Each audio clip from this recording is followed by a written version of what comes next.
Живе Беларусь! Слава Україні! Шановна спадарыня прэзідэнт, шановны пане пасол Украіне, шановныя спадары і спадарыні. Вы ведаеце, дзіцянётка, кажуць, пачынае памятаць сваё жыццё з 5 гадоў.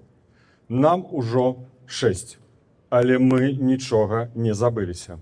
Я думаю, кожны з нас сёння раніцай, калі прачнуўся, узгадываў гэты дзень, 9 жніўня, што ён рабіў, што ў гэты момант ён думаў, аб чым марыў. І я перакананы, што гэты дзень, не гледзячы на тыя гады, якія будуць ісці, застанецца ў гісторыі. Бо гэта па праву таго, што беларускі народ у гэты дзень адчуў сабе народам, вольным народам, сильным, моцным народам. Беларусы пачуліся людзьмі, і мы хочам людзьмі звацца. У гэты дзень я ўспамінаю мой родны, наш родны Купалаўскі, нацыянальны акадэмічны тэатр імя Янкі Купалы. І я узгадываю, калі я быў звольнены, як падтрымалі мяне артысты і супрацоўнікі Купалаўскага тэатра. І гэта застанецца са мной на ўсё жыццё. Іх салідарнасць, іх цёплыя словы. Тое, што надзяжурылі каля майго кабінета, і мы нават адпрацавалі маршрут, калі мяне прыйдуць затрымліваць, праз якое в акно ў Купалаўскім я буду скакаць, на які дах, як яны мне будуць вывозіць. Як яны начавалі са мной у маёй хаце ў Ждановічах. Гэта сапраўды выключныя людзі. Сёння я хацеў бы згадаць пра дзеячоў культуры, якія моцна пацярпелі. Конечно, пацярпелі ўсе. Усе слаі грамадства, шмат беларусаў, але артысты, якія выступілі з народам, заслугоўваюць апладысментаў, заслугоўваюць павагі і пашаны. Дзякую вам, купалаўцы, дзякую вам усім дзеячам культуры за тое, што вы з народам, за тое, што вы з народам да сённяшняга дня. І да сённяшняга дня ў турмах 61 дзеяч культуры Беларусі. Гэту інфармацыю апублікаваў беларускі ПЭН. І мы павінны памятаць пра кожнага палітзняволенага. І давайте зараз голасна на ўсю Варшаву, каб праз сэрцы перадаць гэты крык душы. Крыкнем так моцна, каб нашы палітзняволеныя у турмах гэтага жудаснага рэжыму пачулі і адчулі, што ў гэты дзень, 9 жніўня 2026 года, мы пра іх не забыліся. Жыве Беларусь!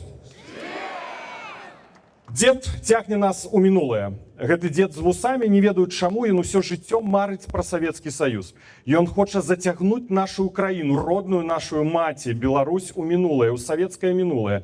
Але яму гэта не ўдасца, бо расце маладое пакаленне. Я бачу тут шмат маладых твараў. Я перакананы, гэтыя твары, маладыя людзі, дзяўчаты і хлопцы ў Беларусі таксама не хочуць у мінулае. Яны хочуць жыць у вольнай, свабоднай, дэмакратычнай еўрапейскай Беларусі. Дзед быў у шоку 9 жніўня і 10, 11. Дзед да гэтай пары ў шоку. Ён баіцца нас, таму ён не спыняе рэпрэсіі. Давайте памятаць, што нас большасць. Я памятаю прыступкі Купалаўскага, калі прыехаў славуты Някляеў павітаць мяне і сказаў гэтыя словы: «Спадар Павел, я вітаю вас у апазіцыі». А я не пагадзіўся, не гледзячы, што гэта Някляеў. Я сказаў: «Не, мы не апазіцыя, нас большасць».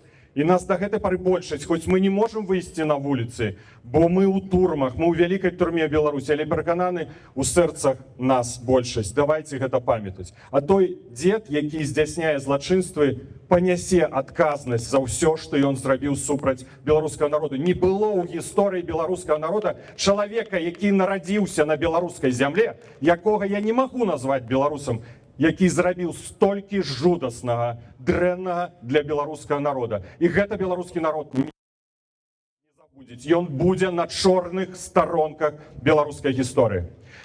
І апошняе, але не астатняе. Шановні панство, варшавяцы, chciałbym bardzo podziękować panu prezydentowi stolicy Warszawie za to, że pozwala nam spotykać się, za to, że w liniach tramwajowych była informacja o Dniu Wolności, o naszym święcie dzisiejszym, że będzie wyświetlony Pałac Nauki i Kultury w nasze kolory narodowe, biało-czerwone, biały. Chciałbym podziękować Polsce, rządowi Rzeczypospolitej Polskiej, prezydentowi Polski za to wsparcie, które udzielacie nam. Naprawdę to jest nasz drugi dom, ale na pewno my chcemy wrócić na Białoruś. No na pewno może ktoś zostanie, to prawo każdego, ale na pewno chcemy powracać na Białoruś. Ale dzisiaj dziękujemy wam. Żyje Białoruś! Слава Україні!